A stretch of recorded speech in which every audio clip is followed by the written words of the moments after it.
चुनाव तो आते जाते हैं, हार जीत तो होती रहती है, लेकिन संविधान की हार नहीं होनी चाहिए और लोकतंत्र की हार नहीं होनी चाहिए। जो जीता वही सिकंदर, लेकिन किस किस्म से जीता, कैसे जीता, क्या षड्यंत्र अपनाए, ये अपने आप में एक सवाल उठता है। अभी हाल ही में जब भाजपा की जीत हुई पश्चिम बंगाल में, तो हमारे प्रधानमंत्री जी ने कहा कि हम बदले की नीति नहीं, बदलाव की नीति अपनाते हैं। तो एक बड़ा अच्छा बयान है ये। और 2014 के बाद प्रधानमंत्री जी, मैं आपसे पूछना चाहता हूं कि आप बदले की नीति अपनाते रहे या बदलाव की नीति? आपने बदले के आधार पे सरकारों का बदलाव किया। जहां मेजॉरिटी सरकारें थी, आपने तोड़ के उनको अपने पक्ष में लोगों को लेके अपनी सरकारें बनाई। ये बदलाव की राजनीति थी या बदले की? जिस तरह से आपने ईडी का उपयोग किया मुख्यमंत्रियों के खिलाफ प्रदेशों में, वो बदलाव की राजनीति थी। सत्ता के बदलाव की राजनीति तो जरूर थी, लेकिन देश के बदलाव से कुछ नहीं उसका लेना देना था। आप चाहते हैं कि कोई भी विपक्ष की सरकार किसी भी प्रदेश में नहीं रहे, ये बदलाव आप चाहते हैं। ये बदलाव नहीं, बदला है।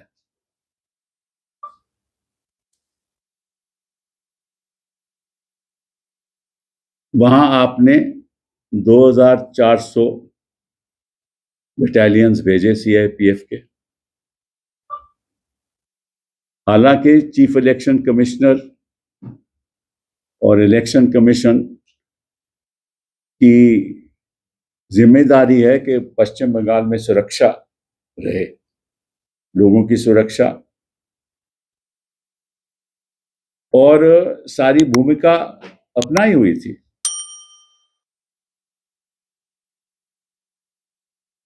कई लोगों का तबादला हुआ, 483 लोगों का तबादला हुआ। अपने आपने चीफ सेक्रेटरी लगाया, अपना होम सेक्रेटरी लगाया। सुरक्षा आपके हाथ में थी पश्चिम बंगाल, फिर भी 2400 बटालियन सीएपीएफ के भेजे गए। क्यों भेजे गए? सवाल उठता है।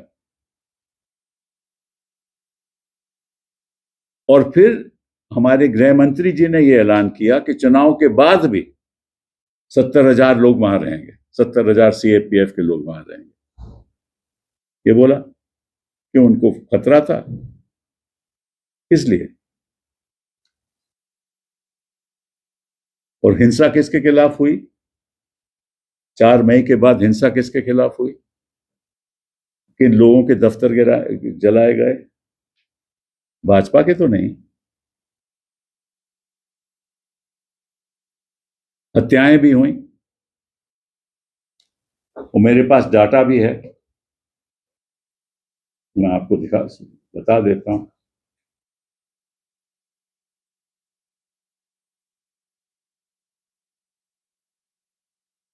पहले तो गृह मंत्री जी ने 17 अप्रैल और 27 अप्रैल और 28 अप्रैल को कहा था कि 60 दिन तक हम अपनी डिप्लॉयमेंट सीएपीएफ की रखेंगे वहां। और क्या हुआ? टीएमसी के दफ्तर वैंडलाइज हुए, आर्सन हुआ वहां, टॉलीगंज में, कस्बा में, बेलाघाटा में, रूबी क्रॉसिंग, गुरुयापुर में, कमरहाटी में, बरनगर में, हावड़ा में, बहरामपुर में, मुर्शिदाबाद में, आसनसोल, कूच बिहार, सिलीगुड़ी, जलपाईगुड़ी, घाटल, फाल्ता, डायमंड हार्बर, कई और जगह में। मॉब्स वहां, उन्होंने संपत्ति का डैमेज किया। तो आपकी सीएपीएफ क्या कर रही थी? आपने तो कहा कि हिंसा, जो टीएमसी है, तृणमूल कांग्रेस है, वो हिंसा करवाती है और इसलिए चाहिए कि सुरक्षा होनी चाहिए पश्चिम बंगाल में। अब हिंसा कहां हो रही थी और किसकी सुरक्षा हो रही थी? ये बदलाव की राजनीति है, जब ये बदले की राजनीति है, बदलाव की राजनीति नहीं है। बुलाव की राजनीति तो हम लोग चाहते हैं। हम लोग चाहते हैं कि आप उन मुद्दों पे ध्यान रखो जो इलेक्शन से जुड़े हुए नहीं है, जो कम्युनलिज्म से जुड़े हुए नहीं, सांप्रदायिकता से जुड़े हुए नहीं, जो बेरोजगारी इस देश में है उसको कैसे खत्म हो, उसके बारे में तो आप बात ही नहीं करते।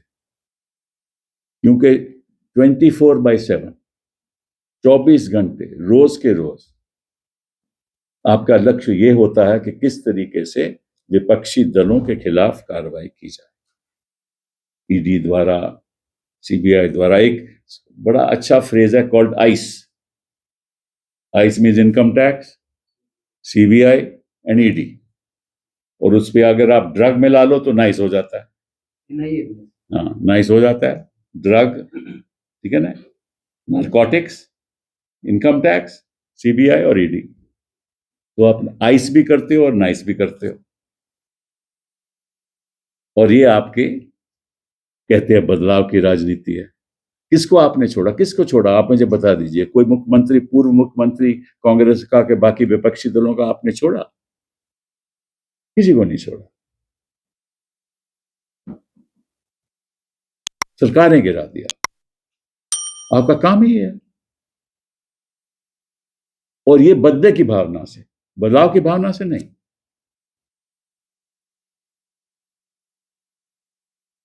टीएमसी वर्कर के ऊपर असॉल्ट हुए, कईयों की मृत्यु भी हो गई, ननूर में, भीरगम में। और ये वीडियोस सोशल मीडिया पे चल रहे हैं। और फिर डोर टू डोर थ्रेट्स भी दिए गए, दुकानें बंद हो गई, नॉन वेजिटेरियन खाना बंद कर दिया। और खा पी के लोग माछी खाते हैं बैठ के चुनाव के दरमियान में। मछली खाते हैं ना, अभी वो चुने भी गए हैं। अच्छी बात है, कोई उसमें नहीं है। एक बात तो ये कहना चाहता था। दूसरी बात, एक आंकड़ा मैं आपको देना चाहता हूं, वो बड़ा महत्वपूर्ण है। खैर, ये तो मैं पहले भी कह चुका हूं। ये चुनाव एक तरफ इलेक्शन कमीशन ऑफ इंडिया और दूसरी तरफ चुनाव। और it was not versus BJP and Trinamool Congress. It was versus Election Commission of India through SIR and Trinamool Congress, along with the might of the state of the union. सरकार एक तरफ, ECI एक तरफ और विपक्षी दल दूसरी तरफ। और SIR का चमत्कार हम देख ही रहे हैं। चमत्कार के बाद एक आंकड़ा आपको देता हूं।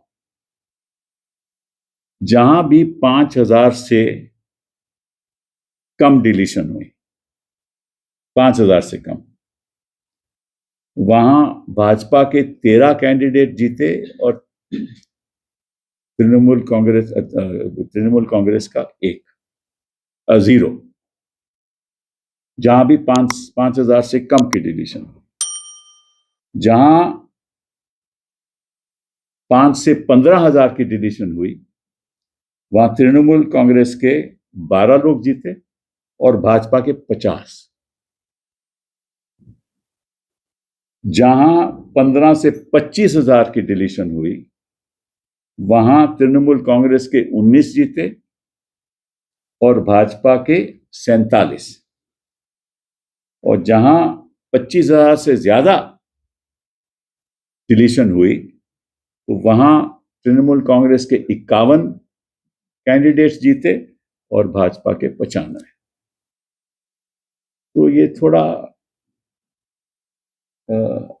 अचंभा नहीं है कि भाई जहां ज्यादा डिलीशन है, जहां भी डिलीशन है वहां ज्यादा भाजपा के लोग जीत रहे हैं।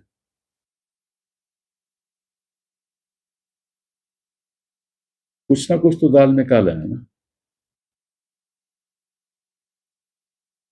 और साथ में जिस तरह से काउंटिंग सेंटर्स में हो रहा था कि मैं तो नहीं जानता, क्योंकि अभिषेक जी का सब एक बयान था जो मैंने कल सुना कि काउंटिंग सेंटर में लोगों को मारा गया, उनके लोगों को मारा गया और भगाया गया वहां से। ऐसे वो 100 सेंटर के उदाहरण दे रहे थे, मुझे नहीं मालूम, पर उनकी बात मैं रख रहा हूं। तो अगर ये सच है तो ये जो वीडियो फुटेज है वो तो 45 दिन के लिए इलेक्शन कमीशन रखती है अपने पास, क्योंकि 45 दिन की म्याद होती है इलेक्शन पिटीशन फाइल करने में। तो दिखा दें वो वीडियो, ये गलत है। और सेंटर में कौन था, काउंटिंग सेंटर में कौन था? माइक्रो ऑब्जर्वर केंद्र सरकार का, एक और केंद्र सरकार का या पीएसयू का नुमाइंदा। हाँ, जो आरओ था वो इलेक्शन कमीशन का चुना हुआ, स्टेट का तो कोई नहीं था ना वहां। और जो काउंटिंग एजेंट था एक बार अंदर चले गया, उसको बाहर नहीं आने दिया। और आपको मालूम है, मैं तो कई इलेक्शन लड़ चुका हूं माई सेल्फ, 4 इलेक्शन तो मैं ही लड़ चुका हूं। हर राउंड में यह बताया जाता था कि पहले राउंड में कितनी सीटें किस पार्टी को मिली। कोई जानकारी नहीं किसी को, कोई जानकारी नहीं, जब तक पूरा गणित नहीं हो जाता। ये कहां का प्रावधान है? काउंटिंग सेंटर में सेंट्रल गवर्नमेंट कंट्रोल रखे, सीएफ वहां तैनात हो, काउंटिंग एजेंट्स को मारा जाए, उनको बाहर नहीं आने दिया जाए। ये किस किस्म की इलेक्शन है? ये बदलाव चाहते हैं मोदी जी, मतलब कि इलेक्शन प्रोसेस में बदलाव आए।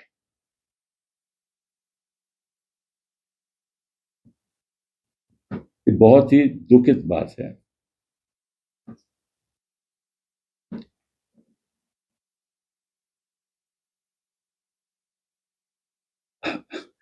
और क्या क्या आप लोग, क्या क्या भाजपा ने नहीं किया, आप देखिए।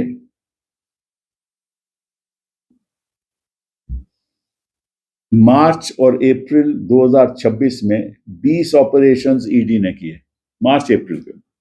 इलेक्शन हो रहा है,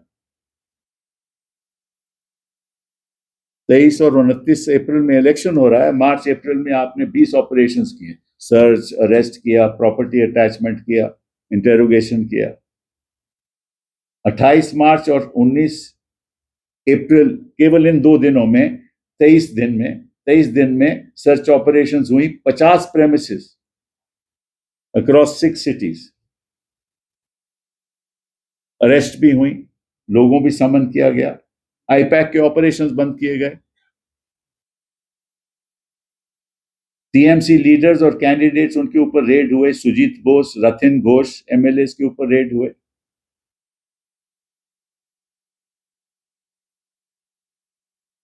देवशीष कुमार, कई बार ईडी ने उनको समझ किया, ये टीएमसी का एमएलए कैंडिडेट फ्रॉम राज बिहारी। 1 अप्रैल को, 3 अप्रैल को, 9 अप्रैल को ये चुनाव हो रहा है और ईडी समन करे जा रही है। फिर सबसे मैं समझता हूं शर्मनाक बात इस देश में, और वो शर्मनाक बात होनी नहीं चाहिए इस देश में, कौन हिंदू है, कौन मुसलमान है, कौन बौद्ध है, कौन ईसाई है, इसका क्या लेना देना है? इस सेक्युलर केस में क्या लेना देना है इसका? हम सबसे पहले तो हिंदुस्तान ही हैं, उसके बाद हम कुछ और हैं। और आप आपका आपका आपका क्या क्या आपकी स्पीचेस रही? Hindus must rise, unite and vote for BJP. ये कम्युनल अपील नहीं है। Why should Hindus alone rise, unite for BJP? Why not Hindus, Muslims, Isais, Sikhs, everybody? आप इलेक्शन को कम्युनलाइज करते हो, ये बदलाव की राजनीति है आपकी, इसको आप बदलाव कहते हो। सारे देश में आपने बंटवारा कर दिया समाज का, इसको आप बदलाव कहते हो।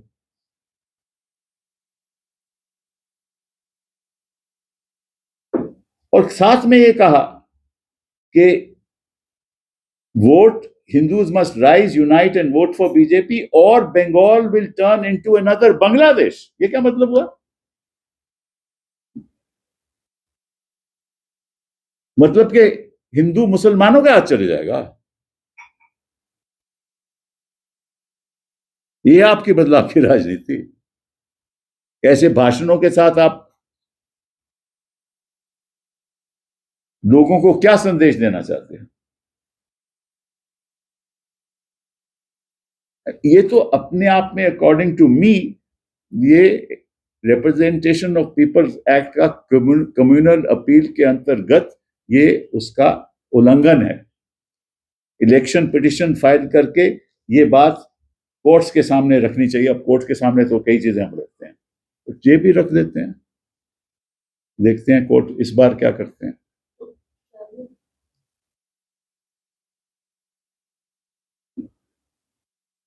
और फिर कहते हैं देखो हिंदू वोट कंसोलिडेशन हुआ। कम्युनल अपील आप करो, फिर कंसोलिडेशन की बात करो। और वैसे ही कुछ लोग दूसरी तरफ भी,